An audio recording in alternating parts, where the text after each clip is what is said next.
University at Albany, and I know I'm standing between you guys and dinner, so I'm aware of that.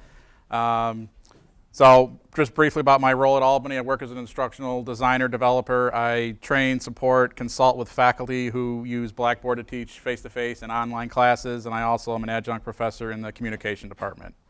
So this session, I love teaching, I love training with faculty, so I thought of an idea of what are some different engaging things that we can do. So this is the agenda. This is going to be a very interactive session, so don't get too comfortable. The PowerPoint game templates, these are not ones that I created. I found these online. There's some really neat ones. They can actually be used pretty much from any ages, from elementary school through college. So when I'm going through the different tools and activities, not only what is the tool, but how I've used it in the classroom, or maybe how it could be used. I also did create a website of resources, so we'll see how much I can cover in the next 30 minutes, and then I'll give the website out at the end. So the first thing, I need 2 volunteers, and if you guys, what this site is, this is a face-off buzzer. So the first PowerPoint template I'm going to show is Family Feud. I think this is by far the best Family Feud template that I've seen, but I do need 2 volunteers. So if you want to go to that website, put in the room CIT. I'm not sure if it's caps lock or not. I really only need it for 2 people to do it, but if I could have 2 people come up here. 1 person, 2 people. It doesn't matter, we got 2 people. So the 2 people are coming up. You definitely need to go to that site for the face-off buzzer. Yep. So while you're doing that, we're just going to do 1 round of Family Feud. This is a totally customizable template. So how I've used Family Feud in my own class, this could be used for introducing a lesson, an icebreaker, test review. Since I teach public speaking, I've used it for impromptu speaking. So the only 2 people that actually need to click on this are the 2 people up here, but is everybody, you got that? So after I read the question, let me start Family Feud here.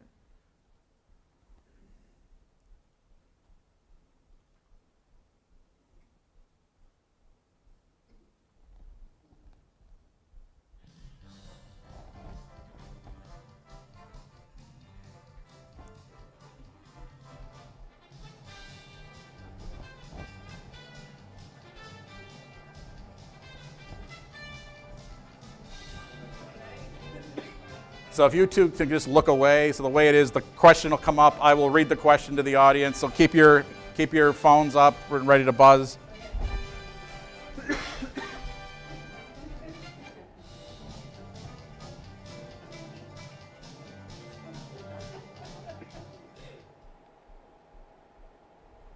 All right, so I'll read the question. Name something that scares the average person. Who got it? Oh yeah, it says you buzzed. All right, so you got it.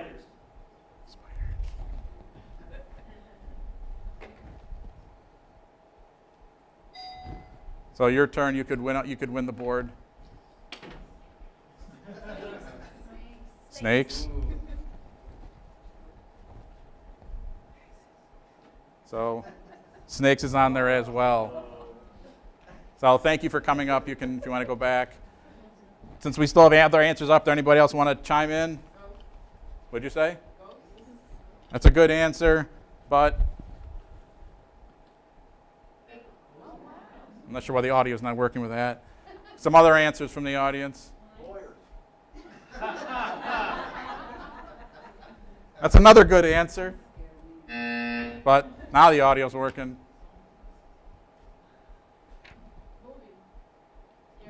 Scary movie. The good one, but not on there.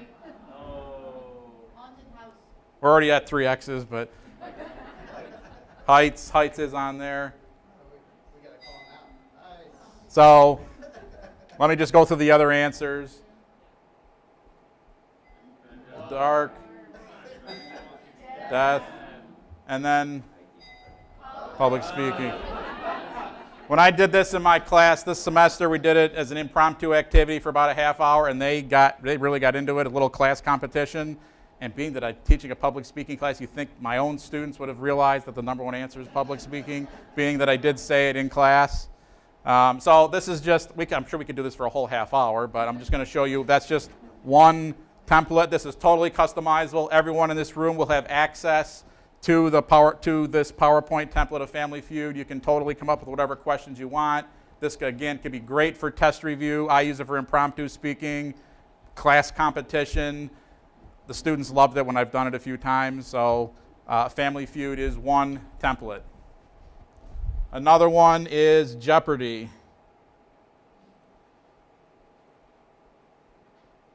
This is totally blank what I'm going to display, but just to show you what this looks like. So you can fill in the categories. So I'll put in, again, if you want to use this for test review, put in the categories. So this is what it looks like. It's a pretty good template. You can fill in your questions. I've done this for test review once. It went pretty well. And you could also use that face-off buzzer like they do in Jeopardy. It gets down to like the split nanosecond. So again, it's making test review fun rather than just going through, uploading multiple choice, short answer questions and going through them, which I still do that as well. But Jeopardy template, I think is pretty neat. Let me show you the final Jeopardy. Has the actual Jeopardy audio.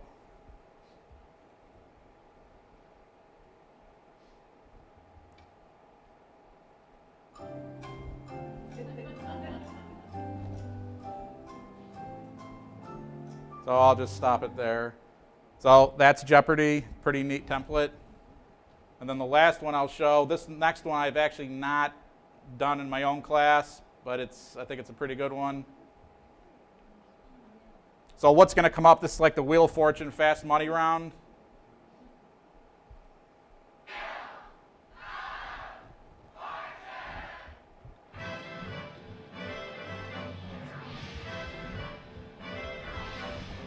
So on Wheel of Fortune, sometimes they just have letters start popping up. This is totally customizable as well.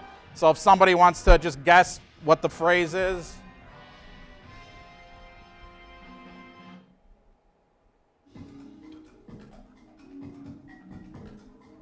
just shout it out if you know what the answer is.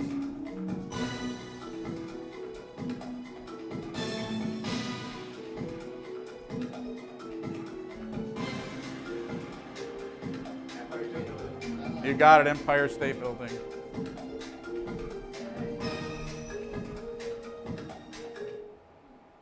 So I thought that was a pretty neat one. Again, I don't use the Wheel of Fortune in my class, but again, it depends what age level you're teaching. If it's elementary kids, high school, college, the big thing I think for anybody, any teachers in here, is grabbing your audience's attention, especially your students.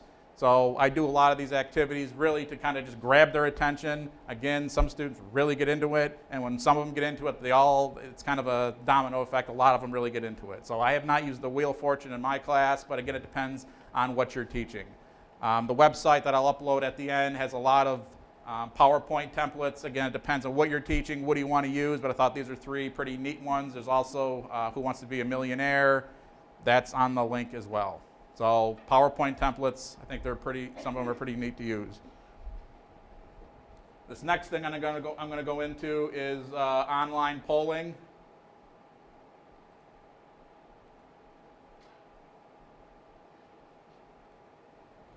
Has anyone ever used Kahoot before? A few people. Again, this can be used for young kids on up. So I just came up with 3, if you guys want to use your phones. My students are always on their phones, so I tell them, keep your phones out, and I use Kahoot. Let me lower this down a little bit. So if you can go to kahoot.it and put in that game PIN number.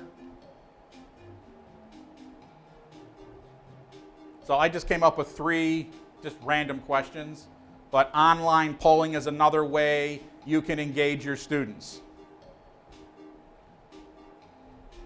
And we'll give it a few seconds when everybody's in here.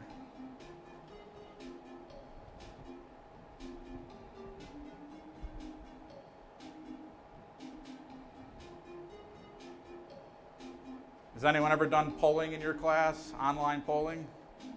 It can be a good way to really engage your students.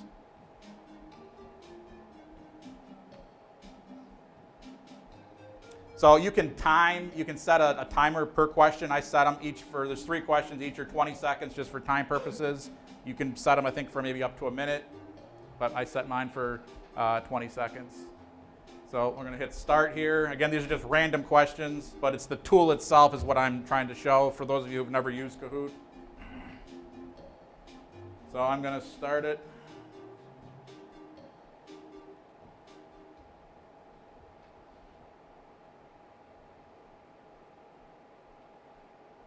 Which city usually gets the most snow in New York?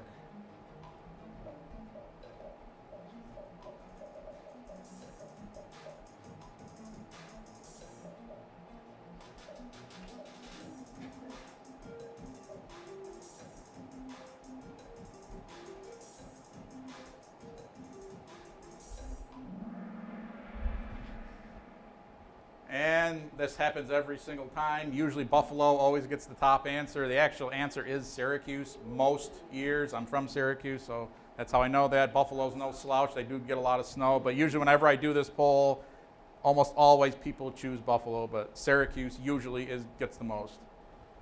Next question. Which city is the largest Walmart in the United States?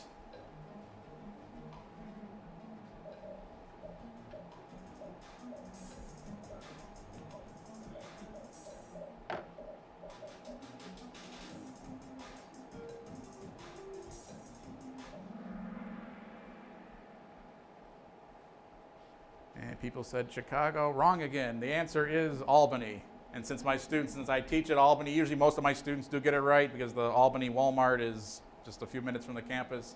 It's actually the largest Walmart in the United States. It's the 2nd largest in the world. There's a little quick, fast fact for you. And then the last question. This might be an easy one. Although most of my students got it wrong, but where is the New York State Fair located?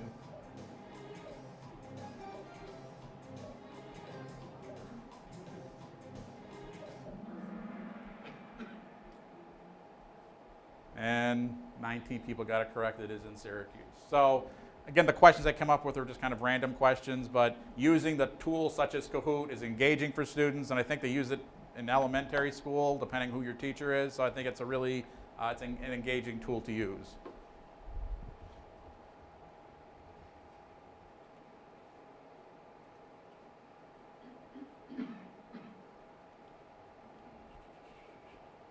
Does anyone ever use SurveyMonkey? So I'm not going to ask you to do a poll with SurveyMonkey, but I'll just show you how I've used it in my own class. So with SurveyMonkey, you can get instant results, which is nice. So I teach a speech class, so one of the class assignments that I have my students do is a debate, a one-on-one debate. And so we talk a little bit, about debating beforehand. And I ask the students, I put a poll in SurveyMonkey of all their debate topics, and I have them get out their phones again and go through it. Are you for, against, or neutral on your topic? So when you come up for your debate, is the majority of the class on my side? Are they against me? Is it kind of mixed? So when they come up for the debate, they know kind of where the class stands. So that's how I've used SurveyMonkey. And then depending on you can use the certain link, and it'll display the results in real time right here. So is social media good? Most of the class was neutral on this one. Legalization of marijuana, I think this topic's done every single semester. No surprise that the vast majority of the class was for, no one was against, and there were some people who were neutral. So if I'm a debater and I'm coming up and like, okay, the person who was against the legalization of marijuana, they know the entire class is pretty much against them, whereas the person who's for it, you're going to get a lot of friendly faces and smiles. So it's just to kind of, gauge how the audience is feeling. So that's how I've used SurveyMonkey in my class. The last thing I want to show pertaining to online polling, I saw this at a conference before. Oops. So if you don't want to do an online poll with like a Kahoot or a SurveyMonkey, I've seen a few people do this. Has anyone ever seen response cards before? You could print out these cards, A, B, C, D, they're color-coded, print out a bunch, and you can display them to whoever the audience is, or if they're broken up at tables. I know when I've gone to some conferences, there may be like 10 or so tables, and you ask the audience a question, and then the table comes together and decides, whatever the choices are. So then you ask the audience, so instead of having, 100 people give an answer, you have 10 or however many tables, and they give up whatever their answer is out of A, B, C, D. It's a good way, it's another way to engage an audience without always having to, have the students on their phones. But I think Kahoot and SurveyMonkey, I think, are the best ones, but this is what I've seen. Has anyone ever used some of these cards before in person? So these are just different ways, again, to engage an audience. The next part I'm going to go into is collaboration tools.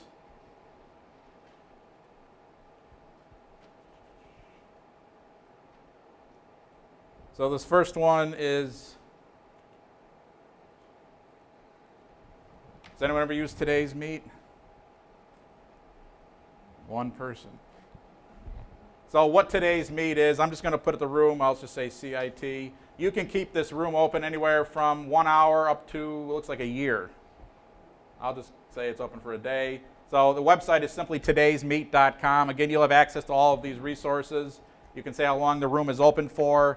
You could use this for online resources, or if you're giving a presentation somewhere, you could talk, let's say when I just showed the PowerPoint templates. You could have a person or two next to you kind of collaborate on, what do you think about this? How might this be used in a classroom setting? And then they could share their thoughts on this. So if I click Open Your Room, what this is, if anyone actually wants to go to this, or you can just watch, you can, so it's todaysmeet.com/CIT. If you put your names on there, and then it'll keep a record of all your comments. So it's a simple tool, but again, not only what is the tool, but how could this tool be used in your classroom? So always have to get back to what are you teaching? How does this meet your goals and objectives of the class? So this can again be online office hours or just collaboration on whatever you're talking about. So that's Today's Meet is one of them. This next one, has anyone ever heard of Glisser? This is a new one. So what Glisser is,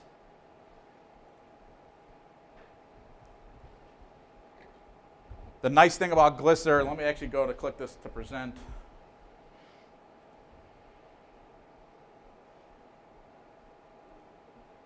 If you go to this URL, the nice thing about Glisser is this will download slides right to your phone. So as I'm going through the slides will automatically be on your phone right in real time, which is a nice feature.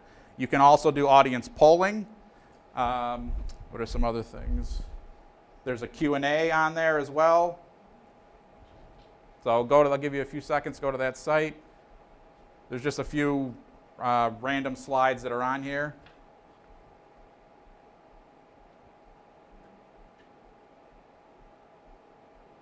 Just kind of give me a wave when most people are up there on the site.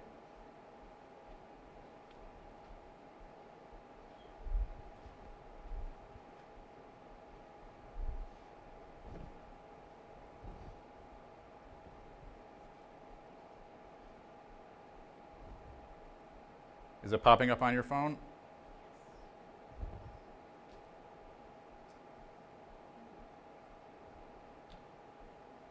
So these are just some sample slides. This second slide should have popped up on everyone's phone, if I'm correct, for whoever got onto that site.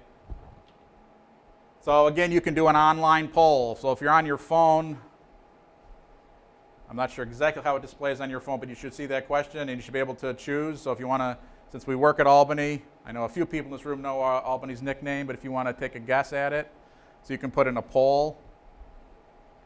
And at the top here, so this is the question, and then you can see what the responses are, 54%. So again, online polling in real time.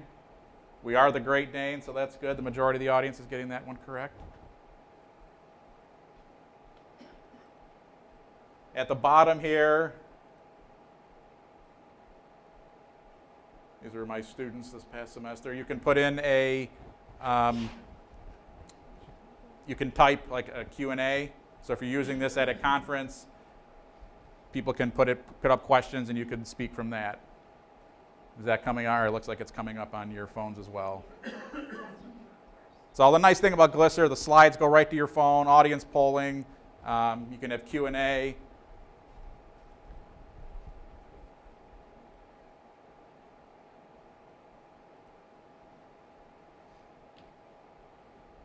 You can add content. You can see what's on the screen right there. You can use PowerPoint, PDFs, images. And this should be going right in real time on your phone as well. You can drag and drop polls.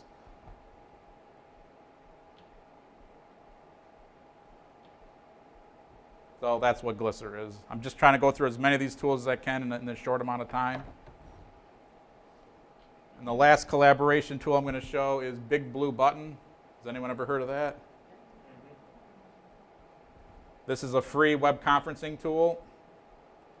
Usually at probably most schools, we use GoToMeeting. We've had Blackboard Collaborate. Big Blue Button is a free web conferencing tool. So you can share slides, audio. I'll put CIT and we'll start. You have access to a whiteboard. We need to update Flash.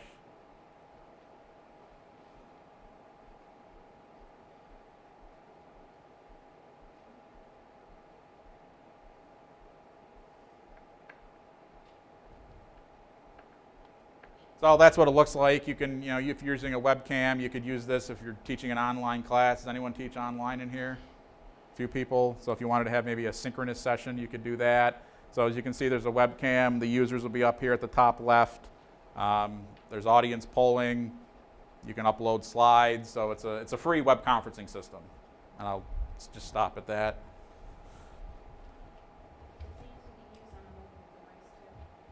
Easy to use on a mobile device. So again, at Albany, we have like GoToWebinar and Blackboard Collaborate. But if you're looking for something free, Big Blue Button is one of them. Again, I'll give you a website at the end of all these resources.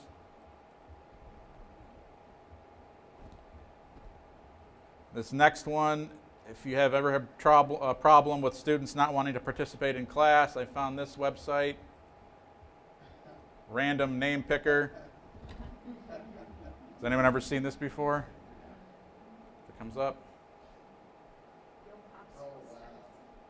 So the way I've used this in my class, when I have students do debates, sometimes I just pair them off, and sometimes I have just done it at random. So all you do is, and this is totally customizable, these are just random names. You can click edit, put your own student names in here. So let me tell you, I did this was it last semester I did this for Who's Going to Debate Who? They were all glued to this screen. There was no one on their phones. They wanted to see when their name comes up and who they were debating. So just to show you how this looks like, if you click to spin, it'll come up with whoever it is. You can remove it and then spin it again. Again, you can obviously just have a hat, pull names out of a hat, but it gets their attention. So has anyone seen this before? So if you ever have a class where they don't want to really participate, instead of picking out on somebody, I never really like to pick anybody. This is random, and it does get their attention. Have you ever used this in speech classes to just say who's going to be speaking that day? That would be not that day. When it would be debating like in another 2 weeks from now. Not on the spot. And it only it took a few minutes to do it, but again the whole point was I was curious, would it get their attention? It had their attention. They're all, oh, there's me, and who am I going to debate? And it was just more of a way to get their attention. Question? When it says remove, is that like remove from the next? Yeah. So when it says remove, it'll remove. So Hazel, if I click remove, it'll remove her name from the list. Can you save it? Yeah. You can save it too. Yep. Yep. So it's a customizable list. So it's a tool I've used.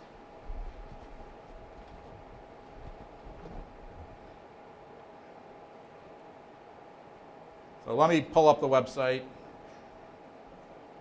Can everyone see the, maybe, let me put it on Word. And then I'll talk also about some other activities.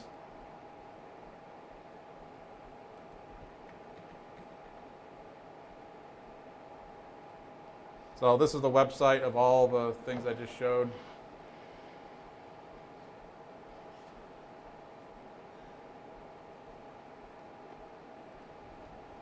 So it's albany.edu/faculty or you can take a picture with your phone. /D Mamarella /CIT 2018.html. And then I'll pull up the website in just a second. And I'll just share some of the other some activities I've done as getting acquainted activities. Has everyone got the site? So this is the website. This is just from my faculty web space. So I broke it down by PowerPoint game templates. So I showed you Family Feud, Wheel of Fortune, Jeopardy. There's also Millionaire. These are also some templates to the far right. There's tons of templates. So again, I did not create these, but I thought the Family Feud one was really, I think it's the best one I've ever seen. Online polls, we did SurveyMonkey, Kahoot, the response cards. These are some of the collaboration tools. There's also a site for a countdown timer, if you have a need to do that. So the last thing I'll just close with here, some getting acquainted activities. So some activities I've done for my students, I'll talk about the hot seat. This is an activity usually I've done more in the middle part of the semester, although you could use it kind of towards the very beginning of the semester. What the premise of the hot seat is, and this was totally a student idea from years ago. I have every student come up in front of the class for about 2 minutes, and I use this site right here, a countdown timer. And I do this over a bunch of different classes, so maybe 5 students will go in one class and then 5 in another. It's meant to be a getting acquainted activity. If you ever watch on ESPN, they have an ESPN personality interview, like a player or a coach for 2 minutes. It's meant to be getting acquainted. I call it the hot seat. Sometimes they'll sit, sometimes they'll stand. But then I ask them, where in the real world are you ever going to be in front of a group of people where they're going to ask you questions? And a prime example would be a job interview, at a conference at the end if there's Q&A. So the whole point of the hot seat is a getting acquainted activity. I make sure there's nothing too personal or inappropriate. And some of them are a little hesitant, but after they go, usually the vast majority of them are like, oh, that was kind of fun, I want to do it again. And the whole point of it is to kind of have rapid fire questions, not come up and tell us a story, but just kind of, where are you going for spring break, or what's your biggest fear? Just kind of questions to get to know the students. And then at the end, I put myself in the hot seat, and that can always be very interesting questions, from how old are you to just all random questions. But it's a way to kind of connect, being the instructor, connect with the students, and then have the students connect with each other. So that's an activity I've done. You can read through these. The last thing I'll talk about, something unique about yourself. This I usually do on the first or second day of class.